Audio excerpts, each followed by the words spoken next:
Hello Philippines and hello world. National Director ng Mexico, abay ang daming pagsisiwalat patungkol kay Anja Rajatutip kung paanong nagkaroon nga sila ng sigalot ng nasabing direktor. Ang lahat ng yan, but before that, if you haven't subscribed yet to my YouTube channel, please don't forget to like, share, and subscribe at hit mo na rin ang notification bell for more showbiz updates.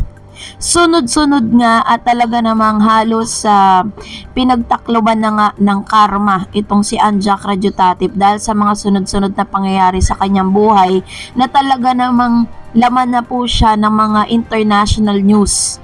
Para lang po sa inyong kaalaman ay lagi po siyang pinipicture at talaga namang makikita natin yung mga tao na involved dito po sa nasabing Miss Universe 2023 kasi tapos na po ang pageant pero patuloy pa rin po ang investigasyon at ang problemang kinaharap nga ng JKN Global at ang nasabing utak sa lahat ng mga anomalyang nangyari sa Miss Universe 2023. Marami po ang mga espekulasyon na maaaring hindi lang ngayong taon nangyari ang mga anomalyang ito. Maaaring naging daan lang ang pangyayari dito kay Miss Michelle D sa Miss Universe kung bakit nabuksan nga sa publiko ang mga anomalyang nangyayari sa mga pageant. So, isa pong national director noon na si Miss Lupita Jones ang binasag na po yung kanyang katahimikan patungkol sa issue ng anomalies dito po sa nasabing Miss Universe Pageant 2023. Dahil according po sa isang international news online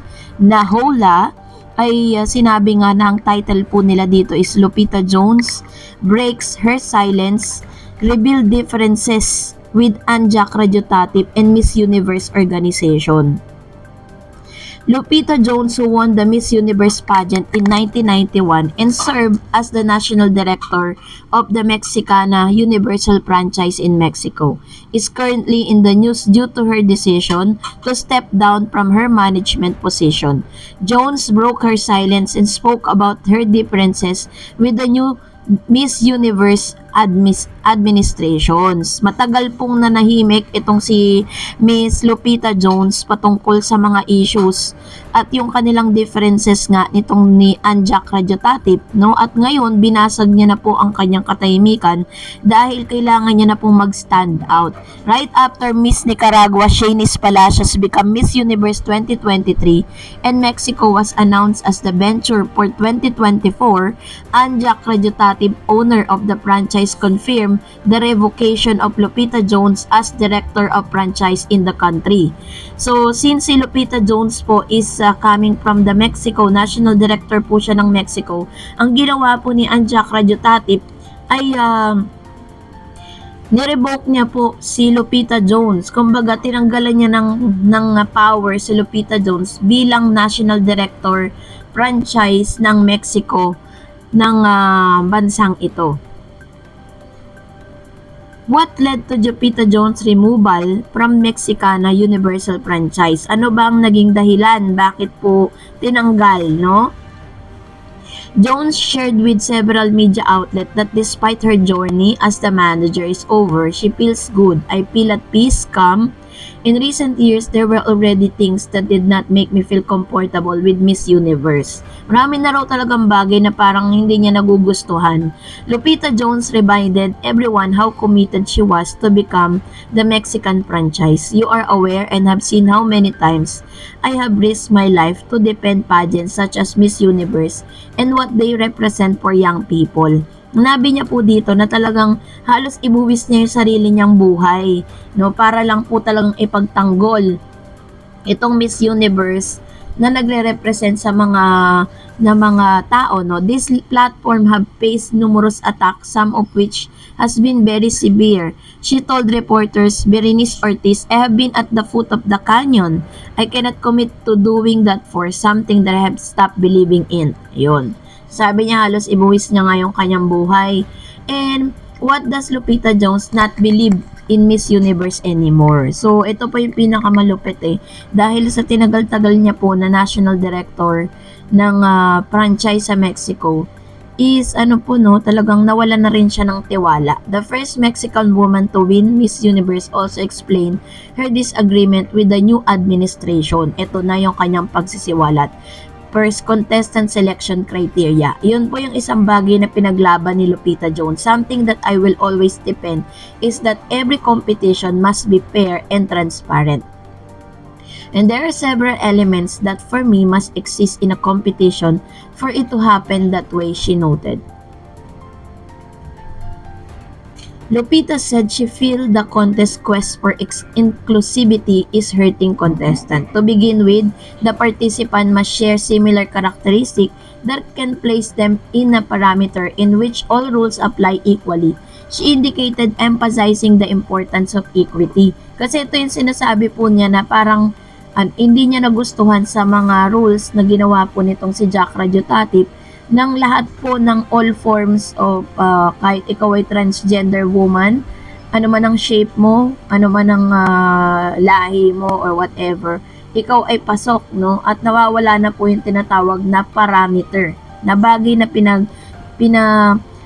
na pinagtatanggol or talagang pinaglalaban nitong si Lupita Jones. If you leave out some of the parameters of rules and apply the same ones for everyone, some may gain an advantage while others may be negatively impacted. Which is very true, diba? This makes the competition unfair. Like putting a featherweight boxer in the ring with heavyweight, she assured. Tama naman, diba? Kasi parang hindi po, hindi fair sa lahat. Jones questioned the current regulation of Miss Universe referring to a new changes.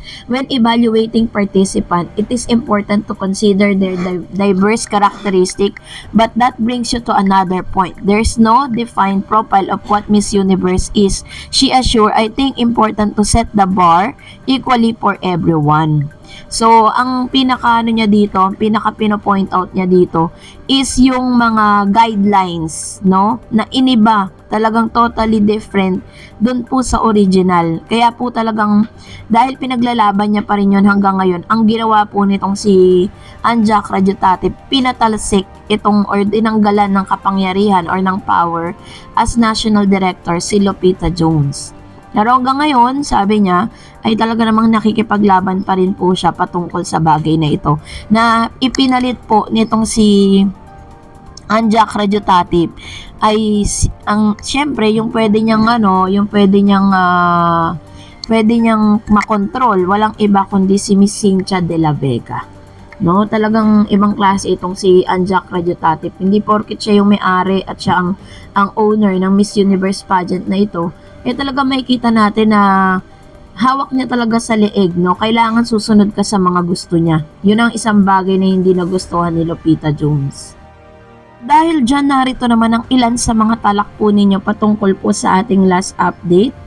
Magbabasa at magre-react po tayo sa ilan sa mga komento po ninyo sa comment section. Unahin natin ang komento mula kay Plumang Bughaw. Naka-move out na si Jack Kapong, Jack Radiotatip, aka Andrew Akakunan, aka Akla, aka Halu, aka Halolo, aka Andaraya, aka Andaya, aka Katowi, Joey, aka Bakra, aka Tsakang Kinapon, Shaka, Jutay ang tip. Daming alias na sindami ng mga anomalyang kinasasangkutan niya ngayon. Whatever you do, be it bad or good, it will come back in 100-fold. Yan, tama naman. I believe dun po sa inyong sinabi, Plumang Bughaw. Another comments coming from Lip Your Page. So, under pa din ng JKN. JKN is owned by Ann. Kung majority ng stocks are bought investors, pwede siyang matanggal. Pero if majority sa shares of stock ay pag-aari ni Ann, I think mahirap siyang tanggalin. According po dun sa international news na ibinigay ko sa inyo, yung latest update natin, ang mag-a-acquire is talagang group of people, which means mas malaki yung stocks na gusto po nilang makuha dito po sa nasabing company na ito. Kaya medyo malilesen or parang matatanggalan na rin siya ng karapatan kasi talagang as hindi niya na kayang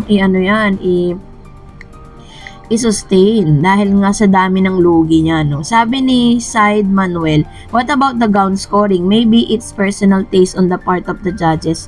There's too much of difference between the score 10 and 6. Michelle got 6, which is the lowest based on what was posted in the score sheet that is circulating, creating too much speculation. Ayun. So, parang sinasabi ni Said Manuel na yung sa gown scoring is hindi po siya binase sa mga hindi po siya binase sa personal taste ng judges, but ito po ay base, no, dun po sa siguro kagustuhan pa rin ng iisang tao. Sabi ni Nick Salvador, dapat mamili sila ng top 6, retain yung napiling top 5 at isali sa si MMD. 10 magbigay ng Q&A sa top 6, tapos mamili ng top 3, tapos magbigay ng one final question. Palagay ko lalamunin sila ni MMD sa kahusayan ng sagot. True. Nakita nyo naman po yung interview niya, 'di ba, kay Boy Abunda. Hindi niya po directly na sinagot yung tanong, pero nakita mo kung gaano po ka-juicy yung kanyang mga sagot doon po sa tanong ni Boy Abunda. Kaya naman masabi magaling talaga si MMD. Sabi naman po ng isang user, the pageant had lost its credibility because of this owner. No professionalism, showed some arrogance against Filipino fans, and most least in disappearance of Miss Michelle Diz in the top 5.